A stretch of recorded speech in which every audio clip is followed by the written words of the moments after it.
ceremonies for the class of 2013.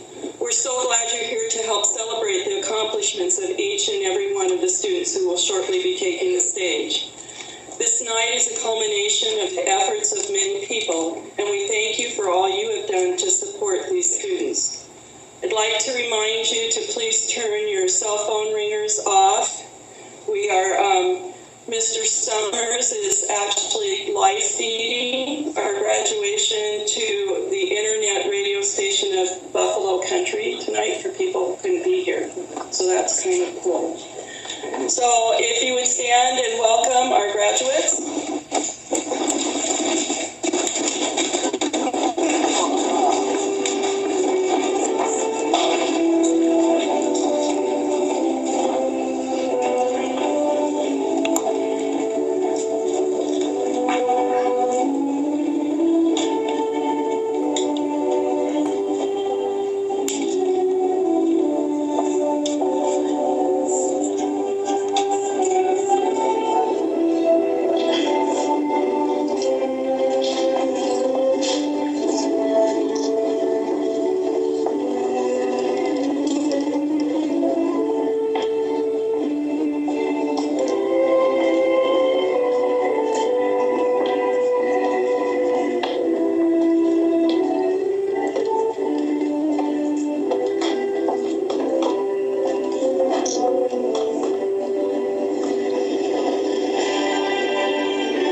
I'm going to be a little bit rude right now, and I'm going to look at our graduates, so please bear with me.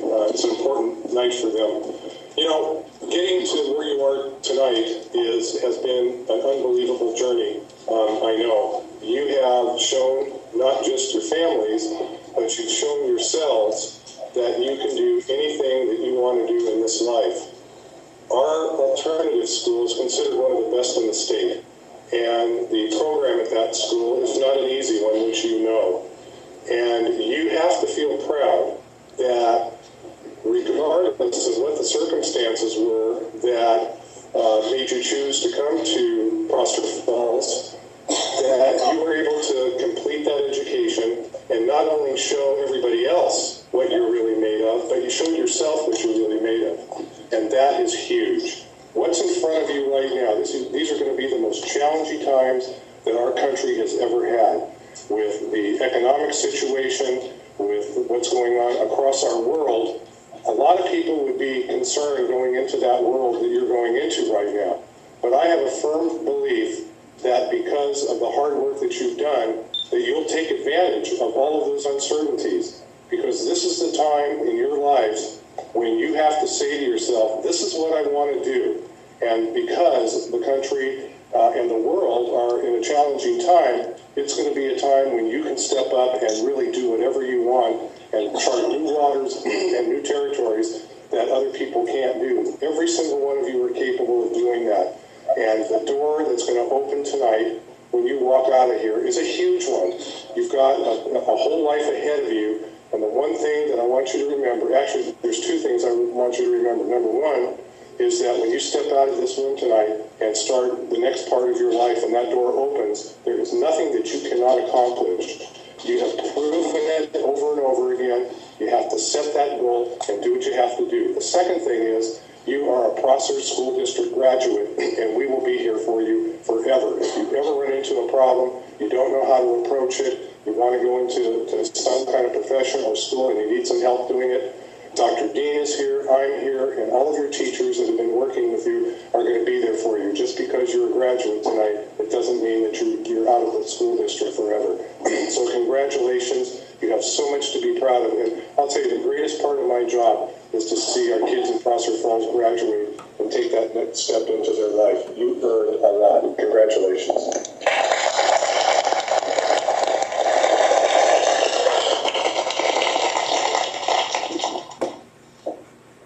Dr. Rankin has a few words to share with the graduates.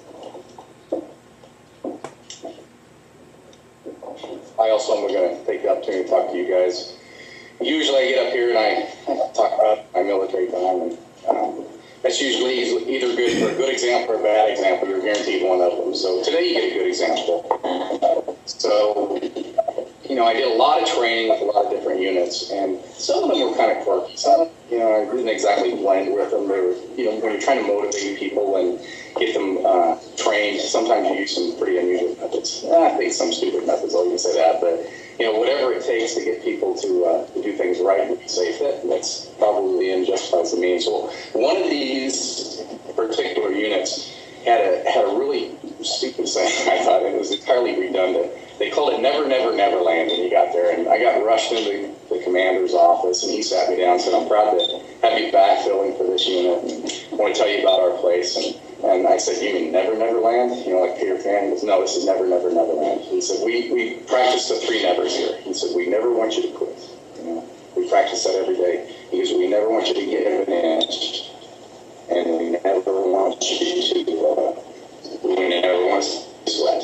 And he kind of talked about exactly what do you mean by those, because they all seem to be the same thing. He was, when you'll see, when we got guys up, 60 feet up and training on some of these things, they're scared, they get a little upset, they don't know if they can finish these obstacles, and they scream at them, check your pulse, we don't want to see you sweat. And I thought, heck with that, hold on to the obstacle and don't fall off. But it's their way of saying, calm down, you're doing fine, keep going.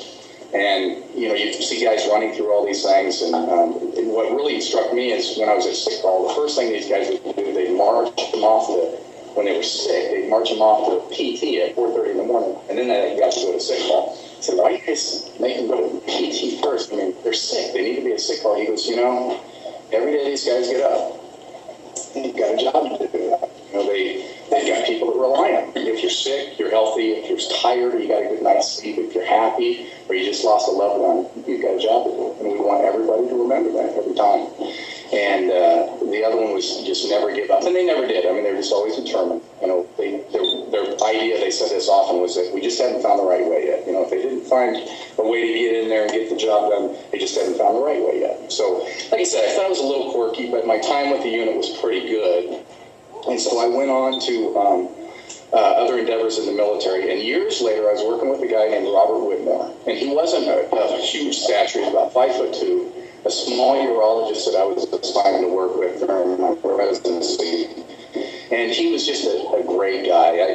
He liked to ride bicycles too, and so we'd go out and, I mean, this guy could pound it. You know, I never saw him look like he was tired. He just kept going. And for a little guy, you know, he wasn't Bo Jackson, you know, he's a little guy. Man, he could kick his gears on bicycle and just kill me. And then in the operating room, I mean, he's really impressive. You know, for such a small guy, he was always happy, and he always commanded. He had a commanding presence. You know, when everybody knew that they were okay because he could take care of it. One day we were doing a renal transplant, and back then, you got to realize this was 25 years ago. You know, kitties didn't grow on trees; they still don't. And so when you get a chance to do one, you've got to do it right. Well, the chief resident, we don't get to do these very often. You know, they're big deals. So we had a lot of people in the case, and during the case, inadvertently, you know, one of the retractors in the renal artery got knocked off by the chief resident, and that turns a good situation into a bad one very quickly. And out of nowhere, you know, I saw this wound immediately turn to a field of red, and I saw this little gloved hand go into that wound, and he just knew exactly what he was doing, and he didn't yell at anybody. He didn't raise his voice. He very calmly said, "Okay, here's what we're going to do. You know, we're going to have to get that clamp back on. We're going to have to save this renal artery." And just took care of everything. Didn't raise his voice, no inflection, nothing. I thought, man, that guy's cool under pressure. So that's pretty good. So, and there were times when we were tired. You know, we'd be up operating all night long. Next day, we had work to do. You know, we got up 4:30, whatever. We did rounds, so we kept taking care of business. You know, the people needed us. So I was riding bikes with them. We'd probably done about 30 miles. And I was tired, you know, so we took a rest. And I said, "Man, you're kind of an impressive guy." And he told me, he goes, "Well, you know, you've gotten to know me well enough now." He said, "It's been about a year." He said, "I had non-Hodgkin's lymphoma about 8 years ago. And I didn't know if I was going to make it." And he said, "I got a second chance here at everything that I do." So he goes, "When we're on these bikes," he goes, "this isn't hard." He goes, "You think this is hard? Try keeping it." You know? And so when we're helping people in the operating room, he goes, "I'm tired, but I'm just glad to be here." You know? And he said, "I just live by 3 rules." He goes, "I never give up, I never let me sweat, and I never say die." You know, never never give an inch, you know. And I was like, "You gotta be kidding me. Where did you learn those? Did you spend some time with Task Force 100, which was the same group that I've been with?" And he goes, "Yeah, I spent some time with them 15 years ago." I'm like, "Oh my gosh, I can't believe how the world comes around."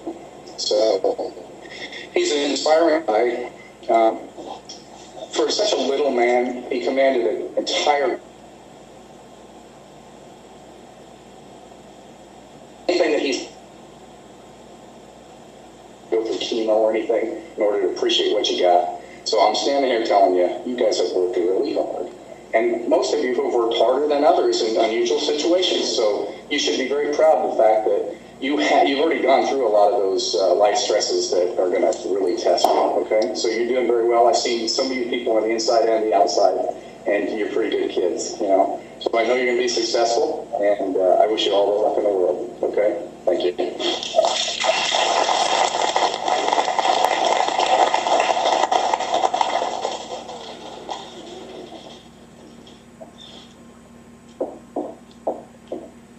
So, as I was driving here this evening, I was bringing one of the graduates with me. Wolf Farmer decided to look at my file where I had my speech and informed me that I was using the same opener that I was last year, and that probably wasn't very good. Then he proceeded to read the rest of it, and he informed me that the whole speech looked like last year's speech. I would like to tell him that I had done that on purpose because I knew through my stuff, but I really didn't. And part of the reason is that I have the great fortune of being a parent tonight too. I have a son sitting on the stage. Why I've always felt that all our graduates have been our kids for 8 hours a day, 5 days a week, until they leave us. I have an extra special one tonight, so sorry, there is a slight favorite, even though I try not to play favorites. But we took the kids out to dinner Wednesday, thank you 21st Century, and I was sitting there trying to figure out, besides the fact that I have a son sitting here, what makes this group so special? It has been a different feeling at Falls this year. We've all kind of talked about it. It's a group of kids that are kind and supportive and thoughtful and driven. All those things that make up wonderful individuals once they're out of school. We also realize that most of these kids have been together since grade school. We say that Prosser Falls is a family. This group shows what that family really is. They've been together almost 12 full years. Besides having a son here, I have a family sitting here, and they're wonderful kids. These are kids that will check on each other when they're not at school. Where are you, man? You've got credits to earn. Mrs. Garson talks about how when one's not thinking about staying for one of the 21st century classes, another one will say, hey, what are you doing leaving? You've got credits to earn. You need to graduate. And the kid will turn around and come back. Kids that struggle with a class, one of these guys will sit with them and help them through. They don't give them the answers, they coach them through. They're a talented group. If you guys remember the feeling that you've had this year with each other over the past 12 years, the camaraderie that you've built, the care, the support that you've given to each other, and you take that out in the world, you are going to do wonderful things. And after you do those wonderful things, please come back and brag, because we like to walk you into Prosser Falls and say, look, you guys, you've seen this. This is a Prosser Falls graduate. This is what they look like. So we want you to come back. But we're very proud of you. Job well done.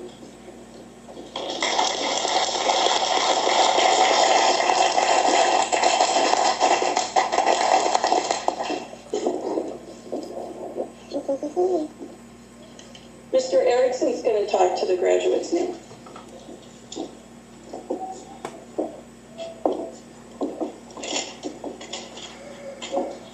Good evening. I was thinking the other day about so many graduations I've been to. I think I'm a senior member up here of all these people, and I've been to a lot of high school graduations. I'm not here in Prosser, but in Kennewick, and before that in Milwaukee, Wisconsin, as a teacher. And I was thinking how proud parents are, and family members, and even the students. And so I kind of wanted to talk about what makes us proud. And you start off as a little kid, and you're proud of, maybe you got some new shoes, or maybe you got a new bike, and you're really proud of your bike, and you're proud of the things that you get. Or maybe you're a little older, you're proud of the things you can do, or your parents, they're proud of you. You can throw a ball far, or you can run fast, or you're proud of how cute you are, or whatever special attribute you're born with. And as we go on, we kind of change our view of proud. Well, we hope we do. I mean, some of us are still proud of a new car or a new house or something like that, but in the end, what's really important to be proud of are more like things that we accomplish, or things that we do for others, or things that make a difference in our life. And so tonight we're up here feeling proud of these guys, and I'm sure they're feeling proud of themselves in some way some more than some others. You know, we all feel differently about those things, but as parents and family members, we especially feel proud. I listen to a song when they come in, Pomp and Circumstance, and I always get choked up when I think kind of what it means to everybody to hear that melody when they're walking down. And like I said, it chokes me up every time, even though I've heard it for I don't know how many years. The point is that we want these kids to understand that we're proud of them today, and they should be proud of themselves for what they've accomplished, whatever hole they dug themselves out of, or even if they didn't have to dig themselves out of a hole. To graduate from high school is an accomplishment. It takes a long time. It takes approximately 12 years, but some more or less, but it's a lot of work. And when you think back at something that takes 12 years to get there, that's something to be proud of. And so what we hope they do is continue to move on to do things that make them proud of themselves, or make the people that love them or them be proud of them. And that may mean just to continue on and get more degrees, or go to school and get a license to do this, or more training to do that, so that they become more productive citizens in the world, whether they do great things or just the normal everyday things, whether they're one of our first responders, as a fireman or a policeman, or whether they just are a great parent. They help raise good citizens as kids. Right now, as I'm getting on pretty well in my life, and I got a bunch of grandkids, I think back, as a little kid, I was proud of this, or I was proud that I could do, but mostly I'm proud of now about getting my kids through college and getting their degrees. And now I'm starting to be proud of what my little grandkids can swim pretty good, or one of them can throw, or one of them can run, or one of them's just cute, So as we move through life, as they move through life, we all want to think about things that we accomplish that make us or help us be good citizens. Whether it is like somebody who really accomplishes what we might consider great things, or just good things, being a productive citizen. And so I encourage all 7 of you, I guess we're missing one. I count real well, 9. What do I teach over there? Math. All 9 of us, we're missing 1, 10. I encourage all of you to go home tonight, next several weeks. Appreciate what's happening for you in this time, but then look forward. What's my next step? I want to go get some training to be able to do this or whatever. Where my goals are, and this is kind of one of my speech leads to every time. Make yourself marketable by going to get more training, going on and start. Even if you have to start small, keep going and making yourself feel proud, and your parents feel proud, and later on push that on your children and have a great life. And we're happy that this has happened for you tonight. Good job.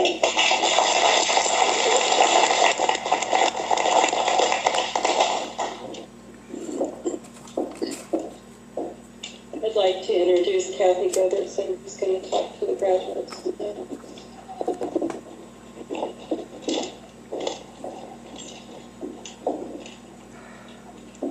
My son and daughter-in-law are serving in West Africa in the Peace Corps. Burkina Faso is the country that they're serving in. And the native language is Jula. And in Jula, they have an expression called Ben Kari, and it means together we're stronger, or better together. It's what people say to one another, Ben Kari, when you're feeling down, or you need a reminder that in our collective society, there are others who will come alongside you and cover your back. You say Ben Kari when you've exhausted all your efforts and you're ready to throw in the towel. And you're ready to just give up. You say Ben Kari when you're also giving a long speech. It's the last thing that there is to say. So you've heard the speeches. I'm the tail end of it tonight. And I'm not going to give you a long speech, but I want to say to you, Ben Kari. On behalf of the Prosser Falls staff, we want to remind you that wherever you go, wherever the road leads you in the months and years ahead, you're not alone. There are others that want to go along with you. You've allowed us the privilege of coming alongside you. And we've been minor role players, the people at Prosser Falls, but they're the ones that have done the hard work. You did it. That's why you're sitting up here on the stage. My voice is breaking. I'm so doggone proud of them. When I heard that pomp and circumstance, I felt like one of you parents. My eyes were welling up with tears, and I go, come on, KJ, get it together. You got to talk. But I'm just so proud of them, and I'm so proud of what you parents have done. Every single one of those students, if you notice on the PowerPoint presentation, they said, thank you, parents. Thank you, family. You stood behind them, and that's why we're here tonight, to celebrate with them. I've worked alongside them over the last couple of years, and I want to thank you, parents and family members, for allowing me that privilege of doing that. It's true that your families have contributed the greatest share. I know it. I'm so silly. But they're used to me crying, because there's times this school year that I'll say something to them and then I just get all teary-eyed and I just have to go and say, okay, get to work. You did it. You accomplished the hard task of getting this diploma. And we want you to know that is a commendable goal. We want you to come back and share with us, because we want to be able to rejoice with you and say, good job. We knew you could do it. Remember, together we're stronger, and we're better together. Thank you.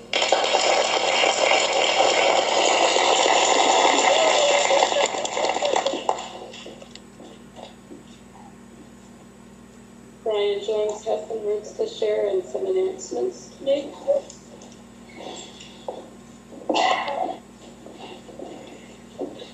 Good evening. One of the things that I think when we were talking about our graduates and all of that hard work and the support from families, and also I think support from the broader community, is going to be reflected in some of the announcements that I'm going to make regarding scholarships. And one of the things that has been really a neat development to see, and I saw out there one of my fellow high school counselors that I think would acknowledge this as well, as that I don't recall the year that this began, but there was cohorts back in middle school that made the commitment, and I coordinated with their middle school counselors about staying in school, graduating, and there's parts of maintaining a particular GPA requirement that's called the college-bound scholarship. And so one of the acknowledgments of one of our graduates that's not here is Yolanda Flores is in the eligibility for that college-bound scholarship that will help her as in her endeavors of her discussions with me about wanting to eventually go into some nursing programs in college. So that is something that I hope that there's awareness by families and parents about this opportunity for other cohorts about sticking with this through the challenges of school and graduating as our graduates here are doing. For our other announcement of a scholarship, I would like to introduce and have coming up, and we are very excited that the Kiwanis of Prosser are now, we're part of a selection process of selecting one of our students for their scholarship award, and so I want to bring up to the stage Chris Cisneros.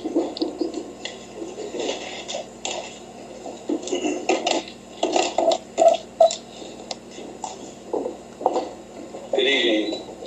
My name's Chris. I'm from the Prosser Boys and Girls Club, but tonight I'm here representing the Kiwanis Club.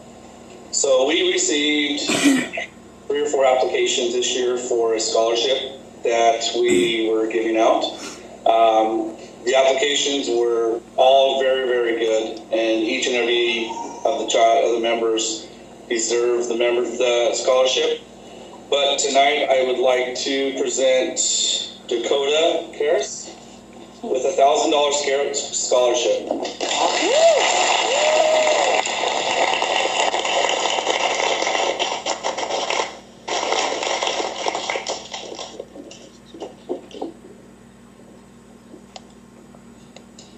Another scholarship support of our school through the years has been Jubilee Ministries, and we really appreciated their commitment to Prosser Falls High School graduates. And this year, the scholarship recipient for the Jubilee Ministries scholarship, I believe it's in the amount of $1,500, is to Dakota Karas.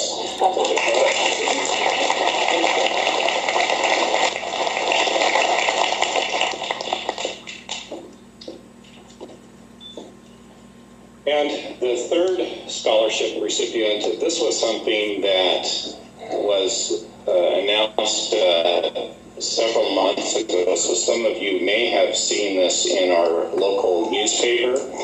And this was a very long process. There was a scholarship through Heritage University that's called the Act 6 Scholarship. They also coordinate with many other colleges. It's a very extensive, intensive process that's based upon leadership and some other skills about preparation for college. And this next recipient, she went through many, many rounds of different parts of the assessment to get into that final recipient pool to be awarded this scholarship. And it is a full 4-year scholarship for the Act 6 scholarship. And that recipient is Desiree Tyson. So I'm going to go through Desiree.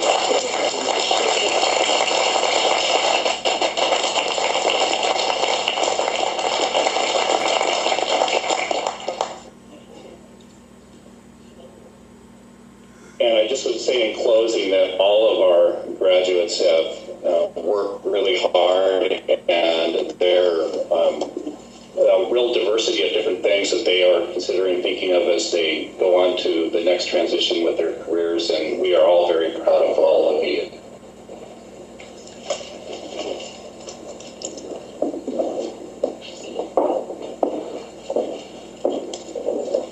So as passionate as our speakers were tonight, our students were twice as passionate about getting their diplomas, and we're really proud of them. Dr. Tolkasher, members of the Prosser School District School Board, and members of the community of Prosser, I hereby affirm and attest that these students have met or exceeded the standards and expectations set forth by the state of Washington and Prosser School District, therefore rightfully having earned their high school diploma. So we're going to award our diplomas.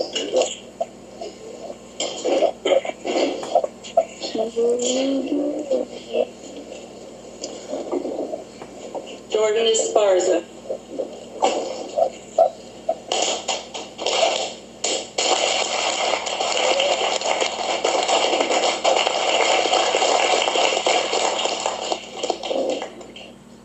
Dakota Karas.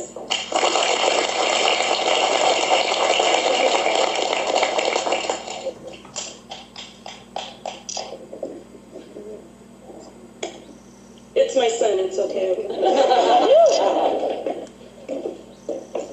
David Macias.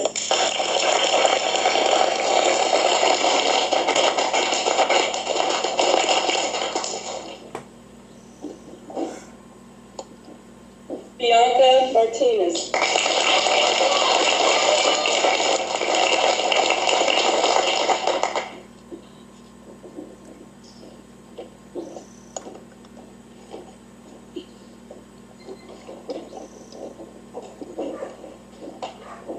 Ignacio Rodriguez.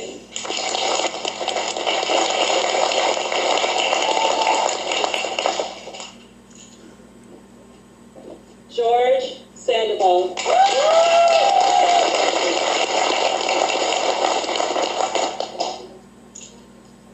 Trevor Stroud.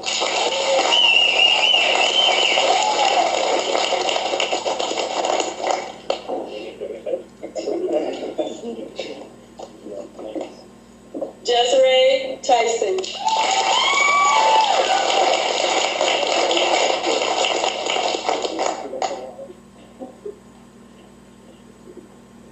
Wesley Whiteman.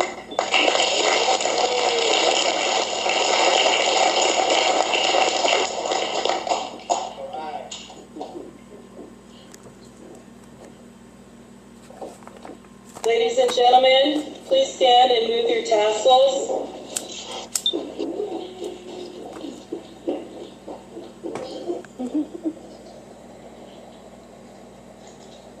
Ladies and gentlemen, I present to you the Prosser Falls High School graduates of 2013.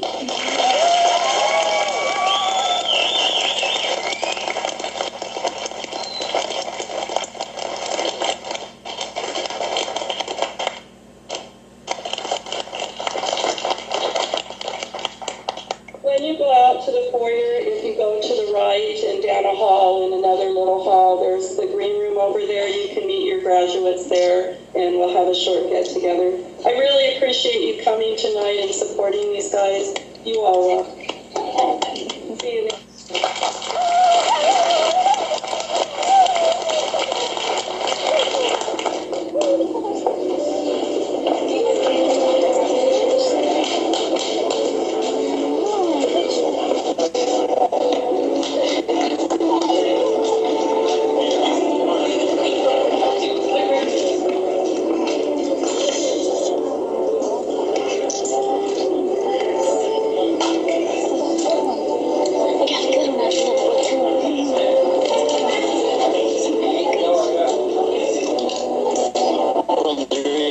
Had enough of watching the stage?